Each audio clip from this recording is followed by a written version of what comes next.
Bugun sizlar bilan implantlar to'g'risidagi miflar haqida gaplashamiz.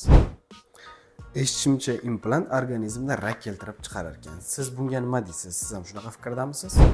Agar siz ham shunaqa fikrda bo'lsangiz, 100% adashasiz. Implant organizmda hech qanaqangi rak chaqirmaydi. Implant bioinert modda bo'lib, unda organizm uchun hech qanaqangi xavfli elementlar, xavfli faktorlar mavjud emas. Bu shunchaki xalq orasida tarqalgan mif hisoblanadi. Implant to'g'risidagi ikkinchi mif bu xalq orasida ko'p tarqalgan og'riqning kuchliligi.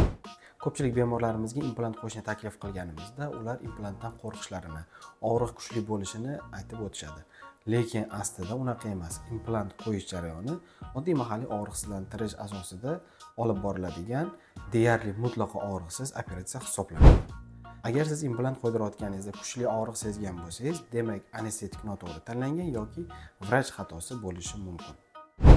Hozirgi zamonaviy stomatologiyada implant qo'yish deyarli mutlaqo og'riqsiz protsedura hisoblanadi.